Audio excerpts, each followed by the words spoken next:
Hello, we're having a stroke, a podcast where a guy with severe ADHD struggles to get through a single sentence while the other one uses mayonnaise as aftershave. I'm your co-host Dominic, with me is my co-host Joey, and this is episode 36 of the podcast. Joey, how have you been? God, I missed that intro. Hello, it's a good intro. Everyone. It's a good intro. Hello, everyone. We are back. We're back. After a unprompted 3-month hiatus a bit. Yeah. We kind of apologize for how abrupt that was, but we also, got please evicted by a colony of rats that swayed us out from the sewers, and we now have we all have cholera, so we're ready to be back on the show with immune deficiencies. So we've been dealing with rats for 3 months. Yes. That's why we didn't do the podcast. Both of us in different places. Yeah. But for real though, we just had, it's literally just like we had school come up. Yeah. And that takes priority obviously over this. So the big shot podcast that would have made us millions of dollars. Nah, we got to go to school. No, dude, we gotta get our education, my brother. So yeah, that's what happened with that. This is also it's actually funny that we're back here because this is our holiday special episode, kinda. Woo! Yeah. Woo! So given the fact that, as we've said in a previous episode, that we are fans of the Ren and Stimpy show from Nickelodeon, and we have already reviewed one of their episodes. Their albums. One episode at a I'm time. off to a great start. An hour long for a 20-minute episode. We're gonna go into each one specifically. No, I wish that was the case. We're gonna talk about the albums, which we were so clever. It was like to imitate Anthony Fantano the first time. We decided to do it again. So we're here, ready and geared up. With just an absolute banger, early '90s banger. Ren and Stimpy's Crock of Christmas, more like Crock of Shit, because my God, this album sucks. Oh my God. Give it an abridged to give a very abridged retelling of our review from last time, the album we reviewed. It was decent. That's the way I would say it. It carried itself like the TV show, which I thought was it was accurate. It was faithful. I thought it had its funny moments and it kept me invested. I thought a lot of the backing track was great. Mm-hmm. But overall in the package, there were just so many minor problems that come up with it that, well, not minor, but they're just there, and I'm right. I kind of can't ignore them. Yeah. Now, here, let me just be real with you as I open another beer. God. Listen. That peaked the mic. Yeah, it peaked my mic. I know that for sure. But listen. By the way, also for the audience at home, we're reviewing these albums in reverse order. So we listened to the third album of Ren and Stimpy.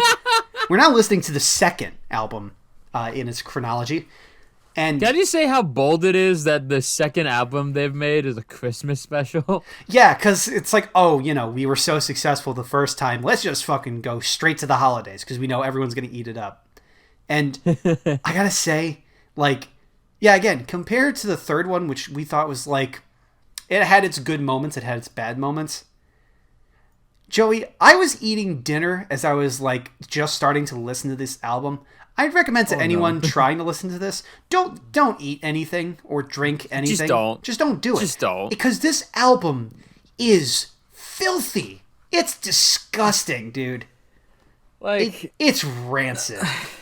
Okay, at least with the third album, which I believe it's called Radio Days. Radio Days. Yeah. At least with that one, okay, the analogy that I said with that album was that It's imagine and I'm repeating this joke, but it's funny. Imagine a Picasso in front of you, and it's beautiful and everything. And then there's just shit in the middle of it. Like, you can admire the edges and everything, but at the end of the day, there's just this shit in the middle of it. And this album is like if you took... It's like, you know, like when you pick your nose sometimes and you like put it underneath something, like as a kid. Yeah, you take your nose goblins and you build your collection on the underside of something. Imagine if you took that table or that chair and you flipped it upside down and you hung it in a fucking gallery. That's what that is. It is appalling. It's aggressive. So let me go into my first over. Well, first of all, I wrote notes for every single song. And I figured we'd go into this like track order. Yeah. Or we could go in reverse order like the album. No.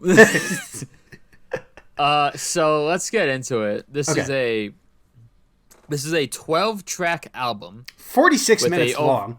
We're like 46 minutes long. It feels like 40 hours long. It took forever. I had to take a break in the middle of this. Yeah, and step away for a bit. I stepped away to like put away some things in my fridge because I was just so like I need something. But Dominic, you know this album starts out brilliantly. Yes. And is going to be a banger when in the first track, Fleck the Halls, there is literally a car crash in the beginning of the album. This is true. Again, a car crash to what? I still don't know. That's the thing that makes it even funnier. Like, it's just a car crash. I think it's just... Okay, for context, I believe I mentioned this the last time we reviewed now, but I'll say it again. I have not watched that many episodes of Ren and Stimpy. I am familiar with it, but there are some things that I am just not that familiar with. Right. From my understanding, I believe the beginning of the album is Ren drives back to their house and crashes his car into another car and then opens the door and walks into the house. Ah, right. In true... That's what I believed it was. But then again, I don't even know if Ren has a car. I don't know if they know how to drive, and that's probably the point. So, I mean, you're not wrong. So anyway. Starts off good. And, my lord... I mean, what else to say? It's gross. It's just so gross like, immediately. Fleck the Halls is literally just Deck the Halls with replaced lyrics. Yes. That's all it is. This album from the first song carries over a lot of the same things from the previous album that I have stated before, but I'll repeat. The instrumentation in all of these songs is pretty good. Yeah. Like, pretty good. It was like they had access to like they had access to a studio band, right? Yeah, exactly. And like, I felt that it was really apparent in this one of the problem with these Ren and Stimpy songs. And it's that Ren and Stimpy are not good singers. No. Well, they have one bit that I'll mention later on that I thought was like pretty good, and I was surprised by. But it's literally like you have an entire orchestra behind you, and then Ren is just like... I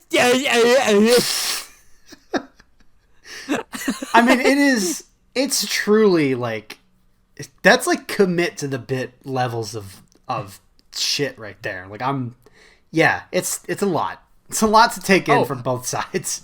Before we go on with this, I just wanted to ask you, did Ren sound, like, off to you? I don't think so. Like, his voice act? Okay.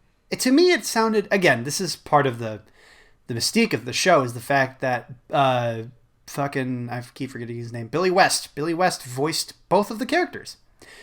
So... excuse me. There's the burp counter. I don't know if there's... I'm not doing a burp counter. It's too bad. Excuse me. I don't know if there's like specifically there was someone else who was voicing Ren at the time when the series started, but it sounds faithful to me, I think. Okay. But maybe I think, I don't think he's bringing it with all the gusto he can like he's doing on the show. But, I was just saying that I thought the voice sounded like kind of different from the first album, but I could be wrong. I mean, it's 2 years in between. There probably has got to be some difference, right? Yeah, there's that. But anyway, I wrote down they referenced the rubber nipples, Pog. Oh yeah, shout outs to the rubber nipples gang. And I love how they fill your uncle's boots with coleslaw. Not bad. What an absolute bar right there. Straight up. Straight up going to be on the billboard. Eviscerated. Right. Oh yeah. Was there anything else you wanted to say about the first track? It's disgusting. I was eating spaghetti when I was listening to it, and I swear to God, I almost puked. I was just like, okay, I gotta stop and eat before I listen to this. I need to wait. Yeah, I need to wait before I. Ugh. It was just talking about like throwing diapers on the wall and all sorts. I just wasn't expecting it. I don't know, but it continues even better with a potentially even more gross cat hairballs. Which is, like most of the songs on this album, a lyric replaced version of what was it? Jingle Bells? Yeah. Yep. Yeah, I mean, I don't even know what to say about it. I mean, it really is. Stimpy gets Ren a gift, and it's just cat hairballs, and they sing. I did like how it's kind of like a jazz version of Jingle Bells.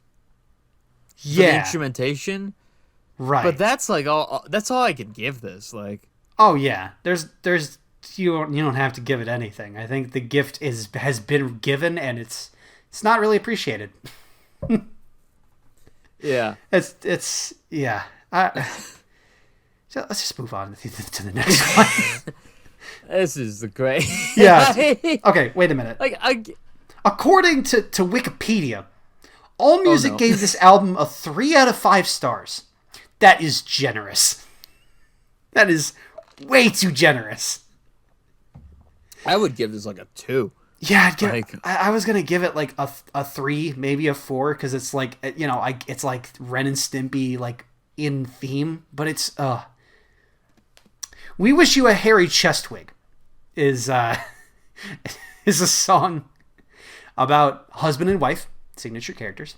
I did like the. I'm sorry to cut you off, but I did like the note.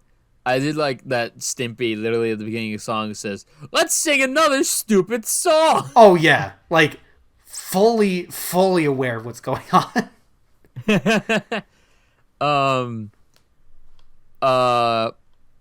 We got you this chest wig at a discount wig place. Okay, I feel like we should mention that, the story between each of the songs. The third album is I described it as kind of a radio drama, kind of thing, but not really. Where it's a story that's taking place and a musical that takes them from their house all the way to California and everything. Yeah, and there's a plot, there's a story, there's interest in that. Mm-hmm. This doesn't have that. No. I'll mention this later on, but there's in track 5 it's called We're Going, to jump ahead a little bit. Mm-hmm. Track 5 is called We're Going Shopping, and it's about them shopping at the mall. A mall for Christmas presents. And then the next one is Yak Saving Day, which is just them finding... Excuse me, Shaving Day, because the celebration is about shaving the yaks. Whoever has the best stubble... I'm sorry. ...will be the one that goes in the mystical canoe. What is so hard to understand about this? Get with it. But they randomly, from the end of the last song, just appear in this, weird neighborhood. And, granted... I guess you don't have to explain it, but, I was expecting a bit more cohesion from the first story. From the first album that we listened to. But then again, I guess that's the third, so what the fuck. Yeah. Yeah, like, I mean, to be fair, though, I will say this about Christmas albums, because although I do think that Ren and Stimpy's going to hold a candle, like a flame in our heart, I do think at some point we'll probably review other terrible albums, probably. Oh yeah. And I think there's a difference between a holiday-themed album and a fucking Christmas album. Those are two different things. A holiday-themed album has, like, intention and, like, goodwill to it. A Christmas album is meant to kind of, you know, be shitty. Because if it's not, then, like, what are we really doing here, you know? How much Christmas spirit do you want when Ren and Stimpy are talking about their Nose Goblin collection? Shoutouts to the Spider-Man Christmas album from Into the Spider-Verse. Yep. Still waiting for it. Still waiting for it to drop. No, never mind. What do you want me to drop? I'll drop it right now. Oh, I'll record my own goddamn Spider-Man album. Oh God, I put myself to the word. I put myself to the word that I might record a Spider-Man album in the future. I'm not even Spider-Man. It's on the record. I don't know a Peter or a Parker. How the fuck am I supposed to achieve this? But anyway, this song is just, I literally wrote down, this is track 3, and I have a note down that just says most of these are kind of just passable, nothing really out there and notable. Yeah. Like, it's just like Ren and Stimpy versions of classic Christmas songs. Right. And I'm like, okay. Yeah, I know. Like, that's the thing about it. You're going for the namesake, but, like, really at the end of the day, what are you buying? Exactly. Like, yeah. So I will say there are some songs that are, like, funny and sentimental. Like, I think track 7, just to jump ahead, What is Christmas? I think that one is, like, heartwarming, but also really cheesy, because, like, you have the son who's just like, my dad is coming here, and it's like, apparently that Stimpy is this guy's dad, and it's just, it's stupid. Apparently. Yeah, alleged. I mean, well, you know, who knows what Stimpy gets up to, but you know, it's just it's a very cheesy song, but I think it fits in the theme of a Christmas album. And that's really the only song I thought was, like, okay. You know? Right. This is the only song I really didn't have a problem with. Alright. But, moving on. Yeah. Was there anything you also want to say about track 3? No. Not really. I mean, yeah, just, I don't know. I think It's Whizzleteet's Kind of Christmas is not the Happy Happy Joy Joy I was waiting for. Because as we all know, Happy Happy Joy Joy was sung by your old pal Stinky Whizzleteets. And the crowd goes mild after I just make that reference. So what we're going to say about that song is that, it's a sausage cart, apparently. Apparently he's the guy on the cover.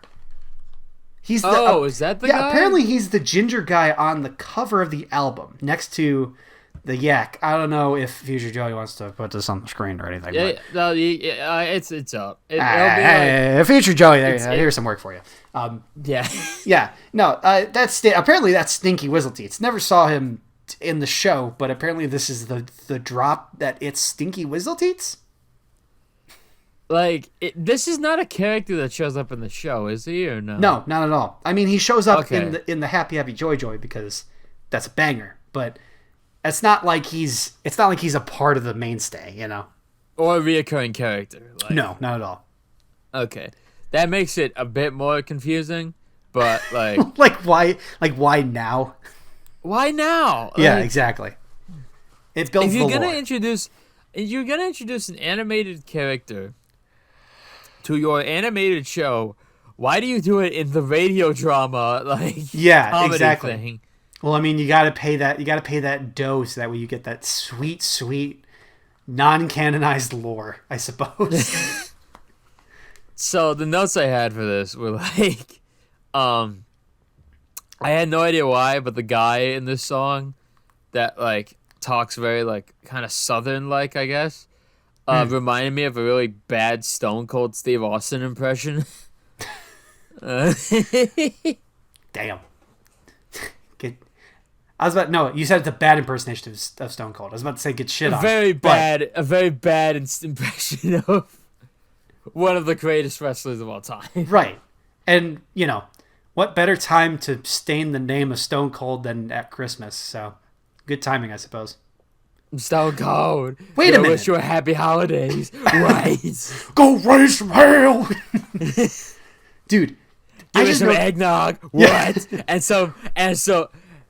And some pumpkin pie. What? And some turkey. What? And I'm gonna raise some hell. Joey, I just realized something. And that's the bottom line. And that's the bottom. Because Stone Cold said so. Bro. You know what I just noticed? As I have this description in front of me. This album was released in September. Nice. Sorry. Okay. That's okay. Go on. This album was released in September 21st of 1993. Why would you release a Christmas album that early? I didn't even think to look up when this was made. No, I looked at this date before we started the episode, and I was like, oh, okay, September. And then I'm just thinking about it, like, wait, what? It's one of those things where like.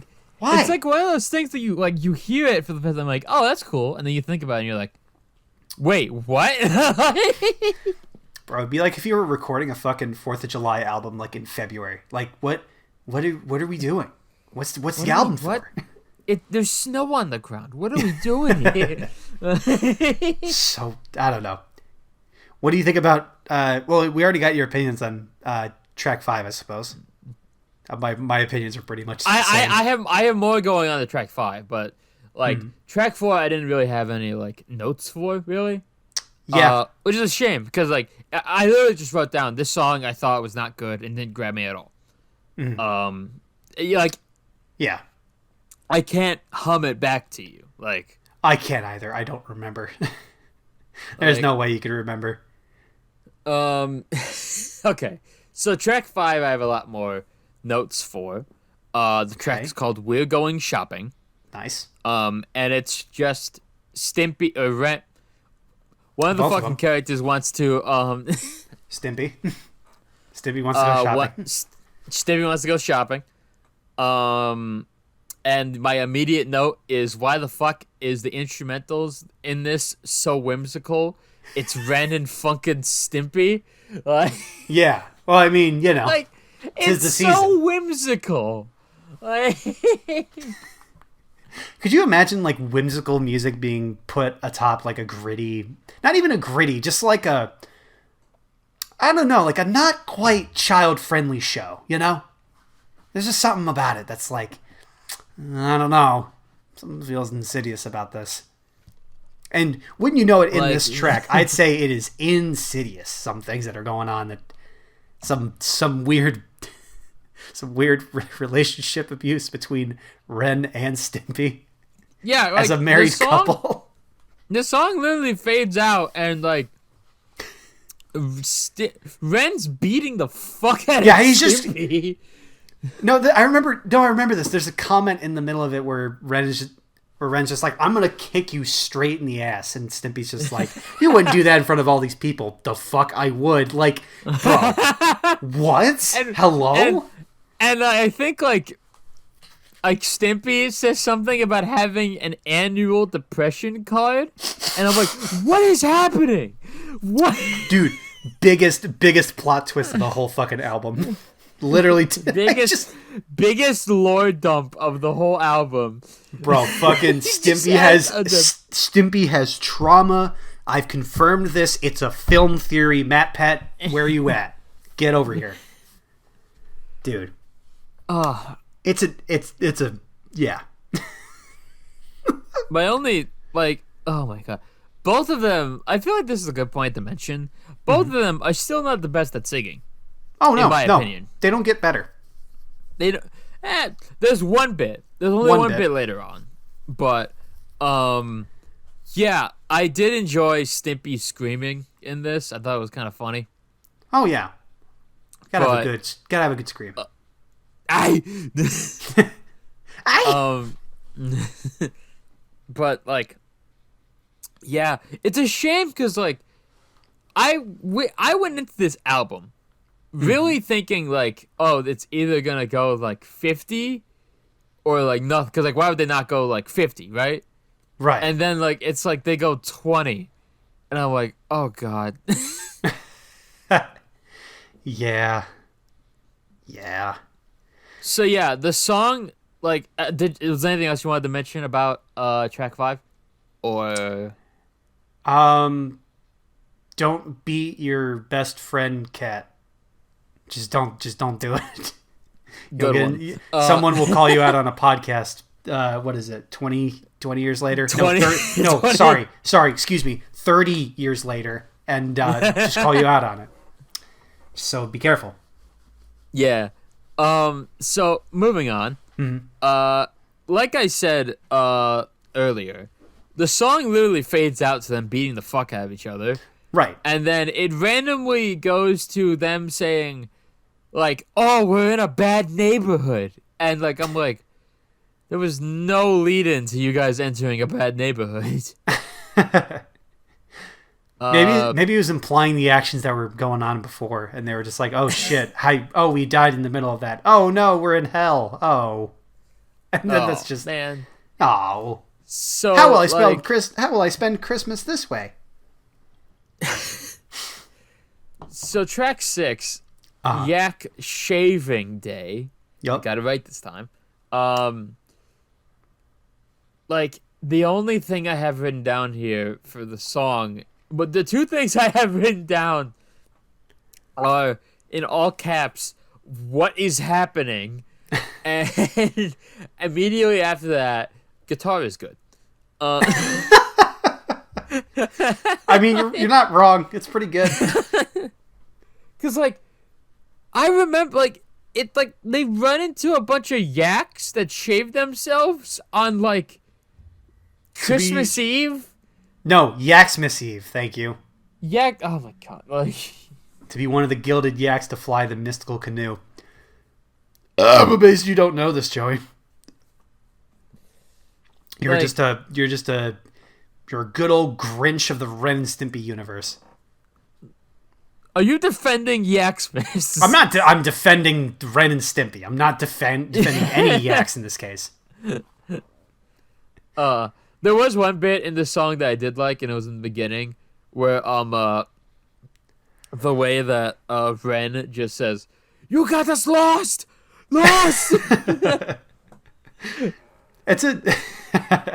I thought it was a funny fucking delivery of it. Oh yeah, it definitely makes you feel. It definitely lets you know it's still cartoony. It's got those cartoony vibes to it. Definitely. Oh yeah. But anything else you wanted to mention about this? Go ahead. Cool. Yeah. Good one. Track 7. So on to track 7. What is Christmas? Which is a very good song to put on your Christmas album. Yeah. My first two immediate notes were, it might be my mentality right now, but this is not nearly as entertaining as the third album, and ADHD hit me so bad I started playing Fortnite and came back 41 minutes later. Oh. Bro. I heard the song and I was like, oh, thank God, it's like halfway over at this point. Okay, here's the thing. I didn't get 10, I got only like 10 seconds into the song, and I was like, dude, I need a break. This is so mediocre. Like, oh yeah.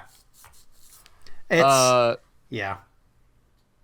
Like, I was like, what? Like, he has a son apparently. His name is. You know what his name is, Joey? What's his name? Stinky the Fart, Joey. Stinky the Fart. Stinky the Fart. The great writing of Ren and Stimpy has led us to a character named Stinky the Fart. Is there anything funnier than the name Stinky the Fart? This is so funny. It's gonna win a Grammy for comedy. Yeah. Ooh. Oh my god. They sing about their sentimental moments during Christmas. Stinky the fart and Brennan and Stimpy. It's 3 minutes and 19 seconds. We can move on. The only thing I will say is that I wrote down, man, Stimpy is really trying to reach those high notes and missing horribly. Yeah. It's like It's pretty bad. it's not the best. Definitely not the best. I forgot. Okay, so track 8. Forgot about the song too. Track 8. I literally wrote down the beginning. Is this what it feels like to listen to a Drake album? The goofiest motherfucker. Because it felt long as fuck. And Yeah. It was pretty vibe heavy though, I will say. I did like it. Well, it's just because I think Joy to the World is already a vibe heavy song. You know, it's like a communal like sing along together. So when it's Cobb to the World, it's funny. You know. Standard stuff. Yeah. Nice. I literally. I'm sorry, my bad. Sorry. Something with my phone. I had to fucking. Anyway. No, it's okay. I literally did write down that this song I felt does go really hard with the instrumentals. Oh yeah. And it's probably if I'm not mistaken, my favorite of the song. Your favorite of the album? Yeah. Oh wait, I forget. Did we pass the on the first day of Christmas song? No, that's coming up. Okay, because that one's pretty good too. I like the jokes in that. But yeah. Anyway, okay, Cop to the World. I said, yo, this song goes hard, and shout outs to A Suitcase Full of Meat. Shout outs to The Suitcase Full of Meat. You know who you are out there. Yes. Anything else, or can we move on? Because this is like Cobb to the World, baby. Cobb to the World, baby. So track 9, Happy Holiday Hop.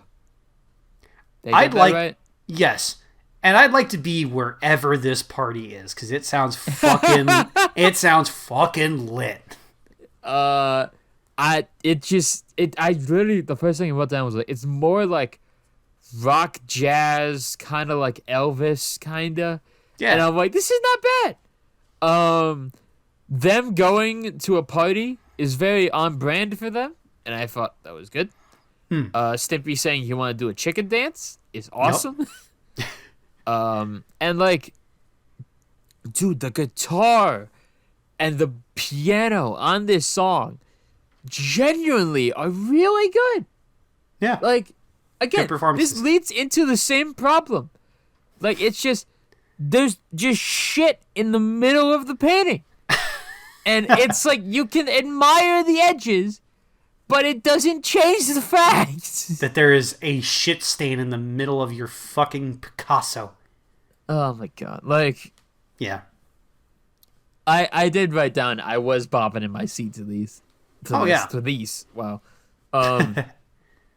But yeah, it's a good song. I liked it. Yeah, it's pretty good. I agree.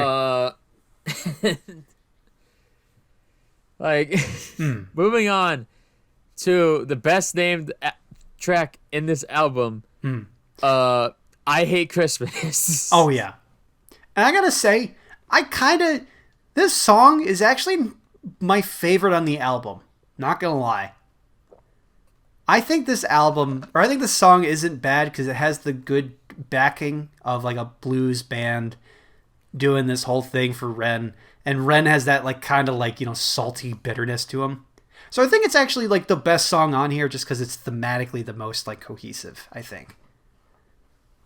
Yeah, I thought I immediately wrote down, this is very I wrote down, this is very relatable for retail workers working during the holidays. Oh yeah, absolutely. If there's an anthem, Like- if there's something you want to make a TikTok edit for, this is the fucking song to have it with, you know. Let's get this trending on TikTok, fellas. Fellas, Like- lads, boys and girls, and anything in between. Let's put this on the list. let's get this on there. Let's get this out there. Like, my favorite part of this is, like, I literally just wrote down, Ren still sucks at singing. Like, holy hell. Yeah, right. King That's fair. of the airwaves, this ain't. Like, It was better in the third album. I don't give a shit what anyone says. I love King of the Airwaves. That song is awesome. It is pretty sick. It's pretty grandiose. And then this man has, like, the gall to complain about people singing off key Oh, when he sounds like ass. what a fucking hypocrite that guy is. But, like, I did really love how, like, bluesy this was in terms of, like, a song. Yeah. I feel like that, like, with the past these two albums, like, they really nail their, like, bluesy tones, and I like it a lot. Yeah.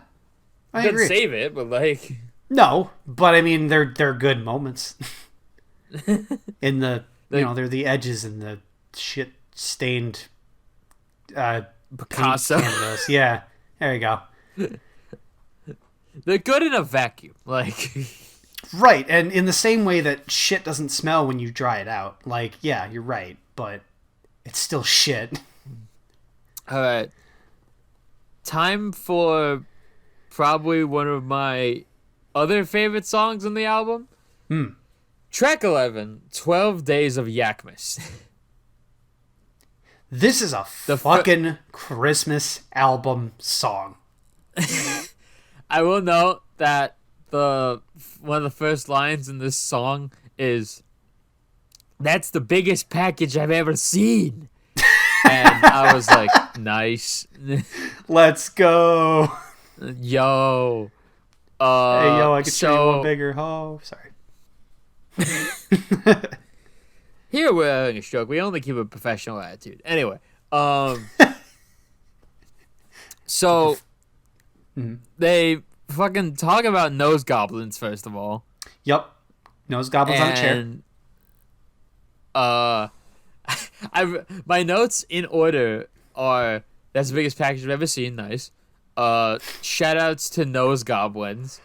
And then immediately after, this is gonna be disgusting, isn't it? 2 jars of spit. Just vile. I love how, like, at one point they don't even say spit; they just go like, "Pih." Like 2 jars of just fucking the grossest. And no, the worst part about that, are they full of spit or are they just kind of, is it just like one shot in a jar? Is the glass like half full or mostly empty? Like, Or is it overflowing like some lunatic would do? how many jars of spit are there? Are there more in the back room? Who knows? Like, oh my god. Merry Christmas. Man.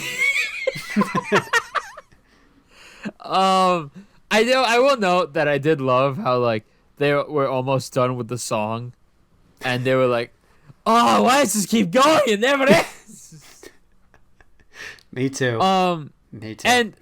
And the bit that I wanted to say that was good singing was that at the end of this song, out of absolutely nowhere, Ren and Stimpy literally harmonize with each other. And it doesn't sound bad. Yeah. And I'm like, you had this in you the whole time? Yeah. Yeah. I'm gonna be honest. I feel like there wasn't too many takes in this album. I'm gonna be perfectly honest. That's fair. Like, There is definitely a moment somewhere in this album. I don't remember where it was, but there was a song where you hear Stimpy like giggling unintentionally because obviously he's like recorded something. He probably did something stupid, But that was the only take they had, so they're like, okay, well, this is the best one. Send it, I guess. Go, Like, go. Make it cheap. oh my god. Let's end this. So we're on to the last track. Track 12, Decorate Yourself. And I literally wrote down, again, it's just repeating the same shit. Like, Yep. Anything you want to say on this? Like, no, not much. I mean, I will say at this point, I was very checked out of the album. I agree. I was just like, I can't handle this. Like, yeah. I don't know why, but I was expecting kind of a bit more of like a wacky story to go along with this. Just from my expectation from the first album we listened to. The first album we listened to, the third in the series. Yes. We're doing this in an amazing way. Yeah, and now for the first time we're actually in order. This is the second one that we've listened to. It's the second album. This is the only time we'll be in order. No. Yeah. But like, it's just like it's passable, I guess. But like, it's got okay moments, but it doesn't make up for the fact that the whole album isn't great. I did write down that Ren and Stimpy saying goodbye at the end of the album was pretty cute and nice. Yeah. But I was like, I always this love is your giving... last song? Like... I always love getting a kiss while taking a shit on the toilet, you know? It's just a lovely feeling. It's lovely. It's lovely. Oh, 3 out of 10. I'll give that a 2. I'll give that a strong 2 to a light 3. Transition.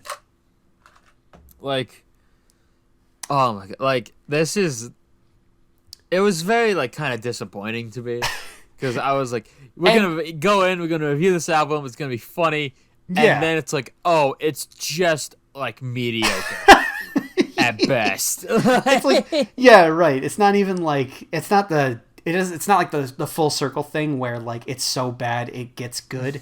It's kind of it's just bad. It's bad and it stays bad for 46 minutes. Oh yeah. I gotta say, after like not really doing anything too like holiday like so far in December, this has got to be the worst start that I've had in a long time to Christmas. Yeah. But go watch It's a Wonderful Life if you're looking for a Christmas thing to get into, because that's definitely a good way to start the holidays. Oh yeah, and a personal favorite of me and my dad's. So yeah. Fuck yeah.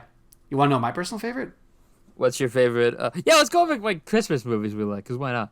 Yeah, sure. I think Miracle on 34th Street is a classic. Like that's one I always think of when I think of Christmas movies. Ooh yeah. I personally haven't. Okay. I don't know why I said ooh yeah, because I haven't seen it, but I remember my high school. Oh wow! What a great movie I've never seen. But I remember my high school when I went to it. They put on a. Is it a musical or just a play? I forget. It is a movie. Okay, well, they put on my high school put on a theatrical play / musical / whatever the fuck it is of it at my high school a couple of years ago. I say a couple. It was like 4, but time flies. Like that's what I remember from it, and it always seemed like kind of cool. Oh yeah. But Dominic, we need to acknowledge the greatest Christmas movie of all time. And that is Die Hard, you know? Because Die Hard is it really gets you into the mood every of Christmas. Year. It gets you this like really feeling the mood. It really reminds you that this America... fucker doesn't stop. It's every year. It's every year with this asshole. I'll only accept that if you're like, Nightmare Before Christmas is also a Christmas movie. It can be both a Christmas and Halloween movie. Let's be honest with ourselves. That's true. Like, you're right. Straight up. Like, But there's always that funny, edgy guy in the back of the room that's just like, Die Hard's a Christmas album. It's a fucking Christmas movie. Like, everyone it's a Christmas just loves album. Oh, yeah. Die Hard, it's just the soundtrack of just trotting on broken glass and gunshots. We know you're in there, McClane. Here's a mistletoe. Ooh. Dear God, he's making me kiss him. That's why I'm hiding in the vent, so I can get away from the kisses. Make sure you stay good in there, McLean. Or whoever the guy that's on the radio that's talking to him. All right. My favorite line from any Christmas movie. Yippee-ki-yay, motherfucker. It's a good one. It's definitely a good one. I gotta say, you know what else is also a fucking classic? What is a classic? It's not Tim Burton. It's the live action Grinch. Live action Grinch. That's not Tim Burton. No, it's not Tim Burton. I'm trying to remember who that was. I honestly don't know. Oh, I mean, technically it's Jim Carrey's The Grinch, but was that in 2000? That was in 2000. Yes. Holy shit. Yes. It's kind of a recent movie. Why are there showtimes for it in theater? What? Wait, what? Wait. Hold on. People are gathering to watch this again. Apparently there's a showtime at 1:10 in the morning, 12 in the afternoon, tomorrow, and there's one on Sunday at 9:30 in the morning, Monday and Tuesday. Why is it being shown? Why are you showing this? This is the biggest, like... It is a banger of a movie, I will say. It's a good Christmas movie. Yeah. Jim Carrey is like very like awesome in it, and like yeah, the makeup in it is awesome. It's just like, and the fucking set design, bro. The prop design, bro. Fucking the only thing incredible. I'm not that big of a fan of with it is how the humans kind of look, except for the little girl, because they all kind of look kind of gross in my opinion, but like whatever. Yeah, I mean, try to stick with the. But like, it's stick with the theme, right? Yeah, so like, I'm willing to give it that, but like, it's an enjoyable movie, right? I do remember when I was little, I really did like the joke of the Grinch goes up to a table with a bunch of glassware on it and like a tablecloth, and he rips the tablecloth off, and all the glass stays still, and he walks off frame. And then he walks back and ruins all the glass. Oh, yeah. Absolutely. That's just funny. Yeah. And you know, my favorite instance of that I remember when I was a kid was in the Ghostbusters movie. You have goddamn Bill Murray trying to do the trick with the tablecloth while they're in the middle of that hotel. He rips it off. Shit flies everywhere except one vase, and then he just shouts, "The vase is on the table!" And it's the best. It's the moment I remember for the rest of my life. Not a Christmas movie, but man, that is fucking it. It sticks in my head every time I think of that trick. That's just funny. Like, oh yeah, just letting you know, it's still on the table. I did the trick for you. I'm still wrapping my head. I'm sorry. I'm still wrapping my head around The Grinch Stole Christmas having showtimes, but yeah, I don't blame you. Anyway. It's kind of like, is it like a Rocky Horror Picture Show thing where it's like someone just shows it somewhere? It's definitely not. We're gonna make it. We're gonna make it the new cult classic Rocky Horror Picture Show. What are the shout outs gonna be? Like, it's like everyone quotes it when the moment happens. So it's just like this is like everyone's favorite quotes, like when the Grinch tries to figure out what he's gonna wear to go to the city, and he just goes, "Ooh, ah, that's it. I'm not going." Everyone says it at the same time in the same tone, but that's every single quote in the movie. In the same tone. Yeah, everyone does the same quote in the same tone as it's being done in the movie they're watching. God Nothing damn. Really adds to it. It's just like, yeah, we get it. We all know. Like, oh my god, it's the season is upon us. it's like it's I don't know. Christmas movies are like a special breed where like they're like some of the only movies I can think of where like you watch them like once kind of in the year. Because doing it more than that is a little, it gets weird. Because like I remember like in one of my screenwriting classes that I had that we watched these like shorts from Disney of like these little elves running around and like doing like a thing, and it's supposed to like show how like you can make like a journey in like a short film. Exactly. And like I was like it's like not even Christmas. This feels weird to watch. Yeah. Like I got the point of it, but I was like, huh, like this feels banished. This feels unkempt. This feels cursed. Oh yeah. Speaking of cursed, I don't know if you want if those are your final remarks, but speaking of cursed, did we talk about the Game Awards? Yeah. Yeah. I guess we have to. Yeah. Oh fuck! You know what else we can talk about movies before we get into the Game Awards? Just a quick note because it's been a while since we recorded. Those 2 trailers for the Super Mario movie came out.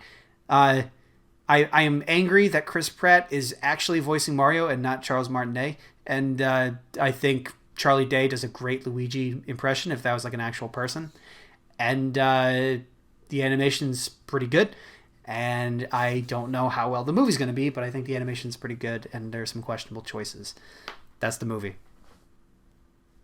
I don't know if you can hear, but I'm clapping. Oh yeah, Joey is just backing it up, moving that dumpy to applaud my performance.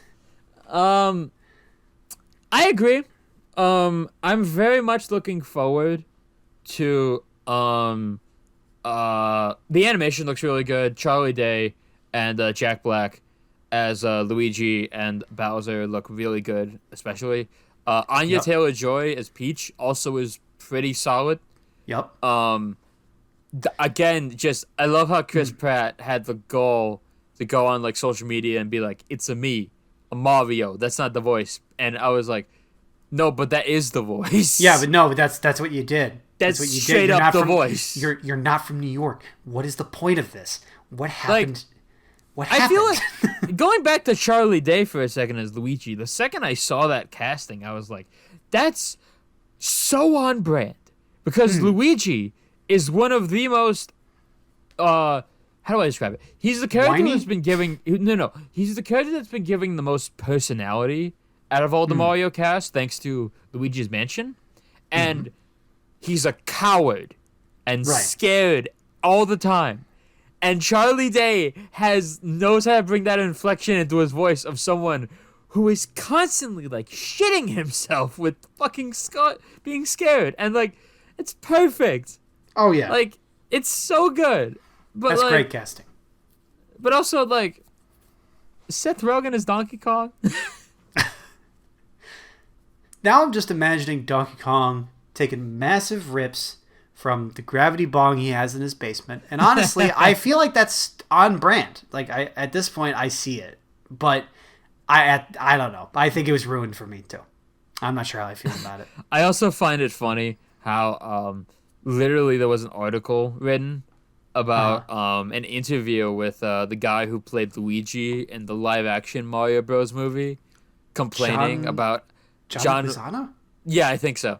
And he was literally complaining about how there wasn't like any Italian representation in the film, and I was like, I get it, but brother, my brother in Christ, you have not been relevant for so long. I mean, he knows when to capitalize, I suppose, but like, come on, guy, like come on, guy. Also, you're saying your movie was better? Like half the people involved in that were like high the entire time you were making it. Hey Joe, you remember the last time? I don't know if this was the last time. Oh no, this was when the trailer came out. We talked about this, and we talked about watching one of the end clips from the original Super Mario Brothers movie.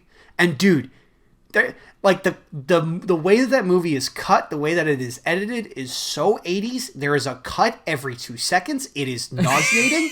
It is horrendous, but it is funny as fuck to watch again. I forgot about that. Like a single shot was like 5 frames. 5. Like not even. Even then, that was kind of generous. And, like at least with this movie, you can glance at it for a second and be like, "Oh, that's Mario." Mm. And it's not like, "Oh, the Goomba looks like a dinosaur." Right. The guy looks like a shrunken head. This does bring up the question of Sonic the Hedgehog movies. Pretty good, Yes. but why were they not animated? Like, Wait, you know? which Sonic movies weren't animated? No, like the 2 ones that just came out. Like the Paramount movies. Oh, I see. Why weren't they all CG? Yeah, like all animated, you know? Oh, like, I see. I don't know. That's actually a really good question. I feel like because like my complaint with it is that you know as well as I do, and everyone else knows that like there is a ton of Sonic porn. Yes, you're right. No. That does exist. That is not all what over the internet. let me Don't get look some it up. points. Future Joey, don't look it up. Future Joey, no. Future Joey, no. But yeah, what's the point? But What'd you get? like, you know, there's so many films out there that have been not the best, where like it's a human companion with a CGI person. Right. You know what I mean? Like Brendan Fraser movies. Like Monkey Bone? I was thinking more like I mean, Monkey Bone's pretty Looney- bad, I'm going to be honest. oh my god, Monkey Bone. Monkey Bone is bad, dude. Oh my god. I really just bad. remembered that. Yeah, that's Dominic, why did you remind me of that? well, because you fucking said Brendan Fraser in Animated Companion. What am I going to say? Fucking Who Framed Roger Rabbit? That's a good one, Joey. That's a good one. I was thinking Looney Tunes, but okay. What? Which? There's a Looney Tunes movie with like Daffy Duck and Bugs Space Bunny Jam, with yeah. Brendan Fraser. Not. Oh no. Okay, moving on. I'm losing this debate. Anyway, like there's so many of those kinds of movies that have been made over the past like 20 years, and I'm like, okay, it kind of works for Sonic, but like, it's still a risk, kind of. You know? Because it's a risk. Because Hop was not good. Yeah, Hop wasn't good. Hop was not good. No. But like, shitty. yeah, I just like they're still enjoyable films, but I'm like, in every single one of them, there are scenes where they cut only to the human characters, and I zone out because I do not care for them. Right, yeah. But I don't feel like... I don't know. I don't feel like it really turned out poorly in the Sonic movie. You know what movie didn't. actually turned out pretty well with that kind of animated companion plus live-action person? The Pokemon movie. Bro. Oh, Detective Pikachu? Detective Pikachu, yeah. Yeah, that movie was was pretty dope. fucking good. That was dope. I gotta say, enjoyed was that a personal lot. favorite. It I feels did, like a fucking millennium ago since I've seen that movie, probably because it was like 2019. But that movie is really good. I find it so funny how everyone is saying that, oh, they should make a Smash Brothers movie. And I'm like, brother, do you know the legal nightmare it would be to make that movie? Oh, yeah. It's a legal nightmare to play the game in the first place. Who the fuck knows what making a movie would be? Oh my god. Like, yeah. Like, you need to get Disney in on it. Yeah. If you're gonna put Sora in. And that already complicates everything.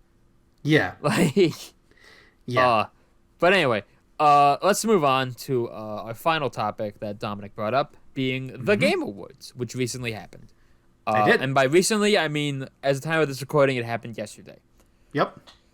Let's talk about how Xenoblade Chronicles 3 was robbed of everything, and I hate No, I'm kidding. You know, the fanboys just gotta come out. He has to say something. You know. Let me just pull up the... just pull up this fat L to post in front of you. Game Awards nominees. Okay. So Okay. my immediate reaction to a lot of these was okay. So we're not going to talk about all of them because No. there are some that overall I don't care about. Yeah. Like Well. Yeah. best esports things, I don't really care. The only thing I Uh, will say about that The only things I will say about that is that why did Evo not win the greatest event? But that's who? all Wait. I Who cared won? about. Who won greatest? Who won best esport? Best Was it? Don't tell me it was League of Legends. I know they won best event. Let me pull up. Those sweaty nerds. Those best. Let me. Okay, Yep. so what was the one you wanted to know? Best Again? great. Best esport. I guess. What was it? Esports. Best esports game. It went to Valorant. Yeah. Okay. Yeah, I can see that. All right. So What were the ones you want to talk about? So the one I did want to talk about genuinely was how Xenoblade Chronicles 3, if I'm being realistic, that was my game of the year, but I know I'm in the very vocal minority on that because God of War Ragnarok sold 5 million copies in a week, and That game was apparently really good. and Xenoblade Chronicles 3 sold 1.2 million copies in 2 months. So, but like, Xenoblade Chronicles 3 is probably like either my first or second favorite game in the Xenoblade series because it's so good. The one award that I will say I'm kind of disappointed that it didn't win was two. It was RPG of the year and best soundtrack, because those two I feel like dude, it's so good. And I'm a bit disappointed that it didn't get those. But What won you know, best RPG? Elden Ring. Oh, okay. I get that. Like, understandable, but at the same time, Yeah, but like I don't know. Like, I'm fine to losing battle here, but like Xenoblade is like very near and dear to my heart, and right. I will say I did enjoy seeing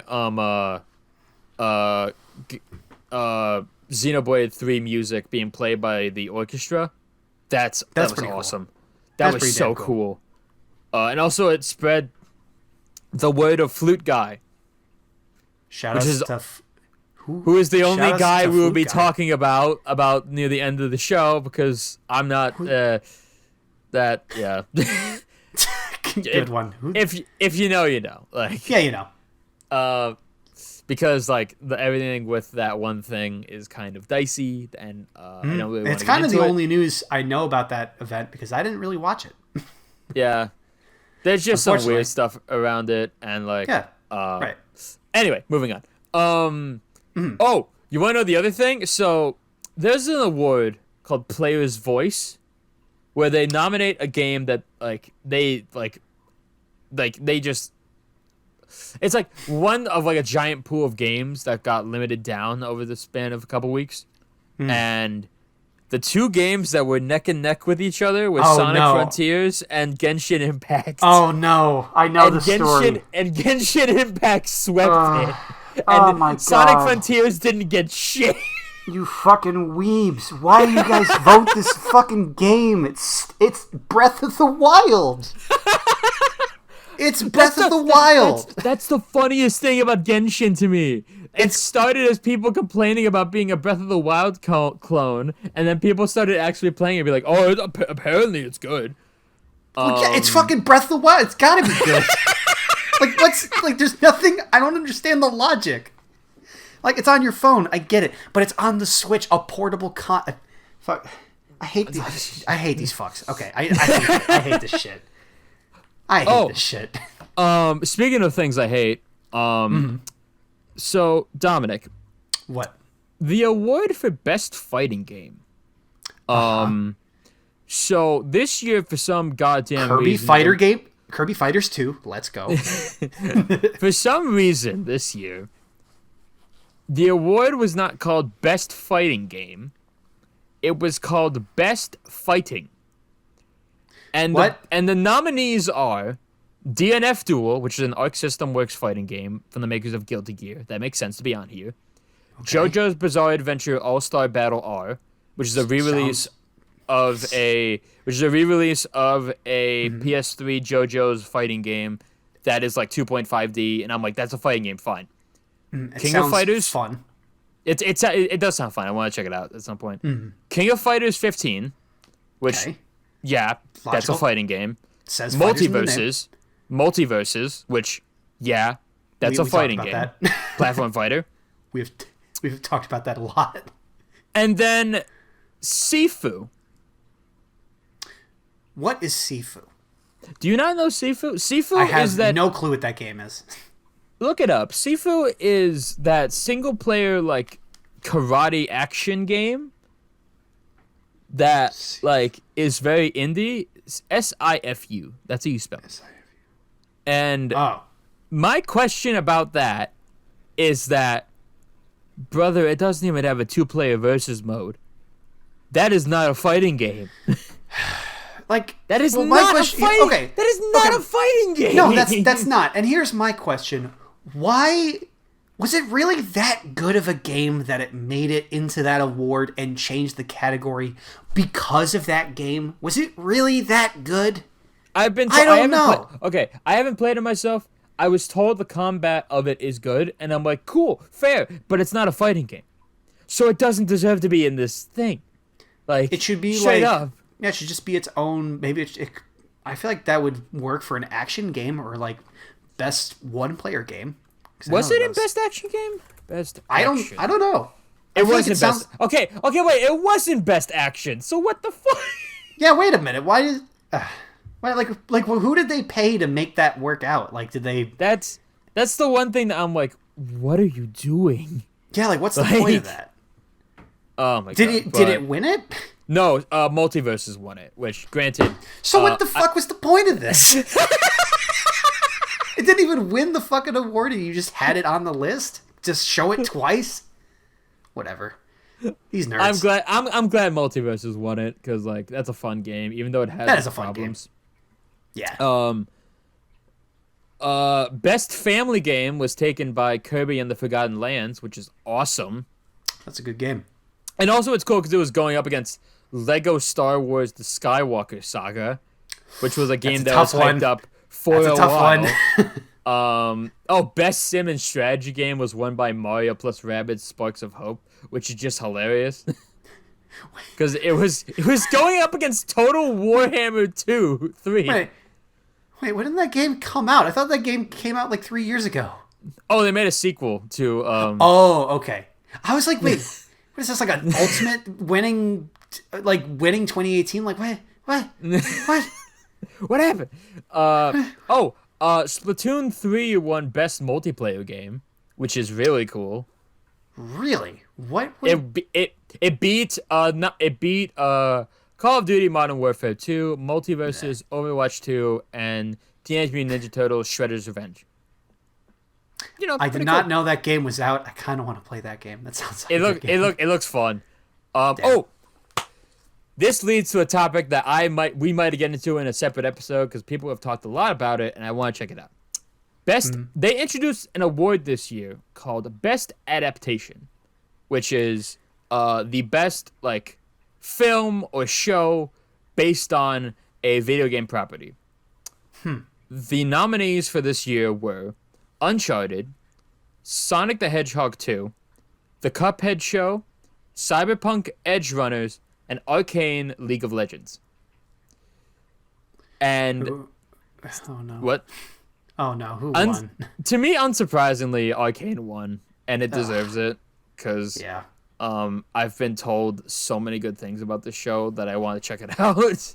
Yeah, right. I mean, the Cuphead show is also really good. Yeah, it's a good ass adaptation. I'll say that. I fucking those sweaty league nerds. I see you out there. I will say that like a lot of this was just a God of War sweep. Yeah, right. It deserves it because God of War is an excellent game. Yeah.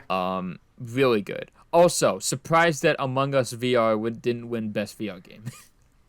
What would win in its place? Moss Book 2. Oh, Which is fair, because that game looked fun. But, like, God. Among Among Us. Us VR? Come on. You want to talk about influential games right here.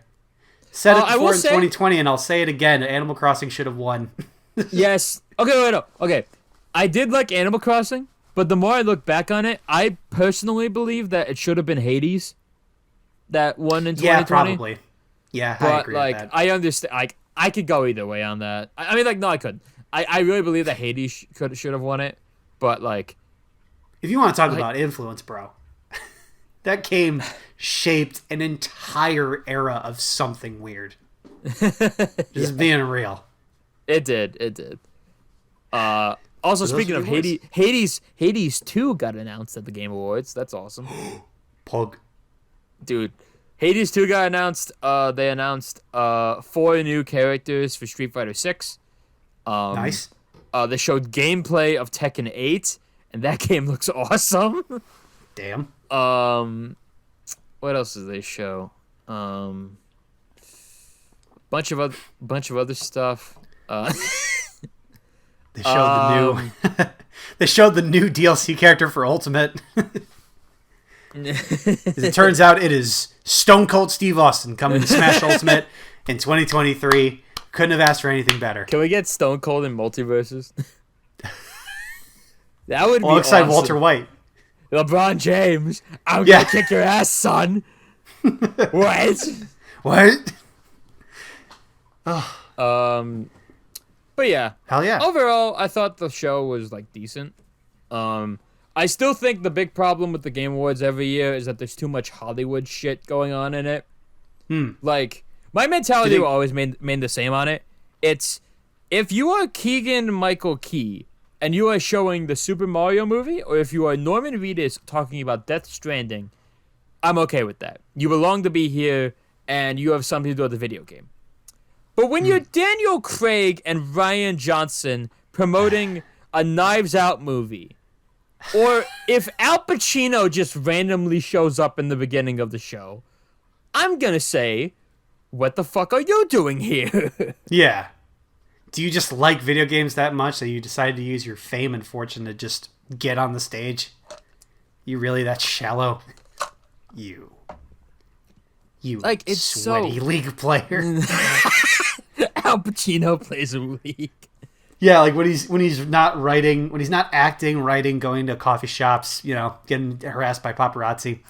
This man's just sitting in the bottom of his basement, just like, all right, guys, we rushing jungle right now, dude.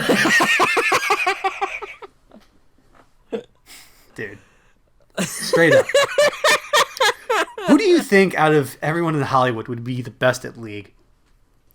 I kind of want to say Ben Schwartz. Really? No, he's okay. Here's the funny thing that I've seen, and this goes back to the Mario movie thing, and it's so you know Ben Schwartz plays Sonic in the Sonic movies. Yes. And it's so funny because whereas Chris Pratt, when asked about Mario, will like struggle to say, "Oh, it's the Mario arcade game. I played that." Yeah. Ben Schwartz will be like, all right, so I had a Game Gear. I played Sonic 1, Sonic 2, Sonic 3, Sonic Shuffle. I played all these Sonic games. It was fun. It was great. And I'm like, he knows his shit. Like, oh, yeah. Absolutely. It's very clear they got him not only because he fits the role, but because he's familiar with the character. And Illumination just got Chris Pratt because he's a fucking name that everyone knows. Yeah, right. Which, granted, leads into the bigger issue with a lot of animated films nowadays, where it's most of them are marketed based on their name attached to it, like Super Pets being marketed as a Dwayne "The Rock" Johnson movie and not just an animated movie. Yeah, right. Because like, I don't know what's gonna change it, dog. Who knows? It's not going to, but it's just all like, I'm saying is that I'm rooting for animation to do something different. Like Yeah. the fucking like Guillermo del Toro's new Pinocchio, dude. That looks awesome. I am stoked for that movie. I'm so excited for that movie. I love Guillermo del Toro's like push to show Yeah. people that like animation is not Yeah. just like a kid's thing. Like, Oh yeah. especially stop motion animation, which you don't see that much because it takes so long to do. And is fucking expensive. It's so expensive. Oh my god. But you get fantastic results. I love his like Guillermo del Toro is like one of my favorite directors. Like I love his work in like all his movies. It's fantastic, and I find it funny how he's in Death Stranding. But like, yeah, I'm excited to see that movie because like, God, it looks so good. It looks really good. It looks really good. But yeah, that's basically all I had to say about the Game Awards. Glad Multiverses won it. A shame that Xenoblade Chronicles 3 didn't get best soundtrack, but I also understand it was going up against God of War, which won it for that. Right. Which fair, but like, come on, like, whatever. Moving on. But yeah. We did it. An ambulance. There's a fucking. I think there's an ambulance in the distance. I think that's. Ladies and gentlemen, I hope you enjoyed this episode of us coming back for We're Having a Stroke. It's been a while, and glad to be back. Hope you enjoyed this. If you did, be sure to like, comment, and sub thing. Good one. Be the submissive bottom that you are, and press that button. Okay. I realize I may have. Be the submissive cat boy that you've always wanted to be in your life, and press that subscribe button, so that way you can hear more content of us saying just the most intelligent things you've heard a human being say. Neil deGrasse Tyson, fucking idiot. You know who's smarter? The boys that We're Having a Stroke podcast. So make sure you hit that thumbs up and leave a comment and tell your friends. And oh my god, keep partying in the free world. Keep on. Ladies and gentlemen, my name is Joey. My co-host is Dominic. And we will see you guys around. I love you.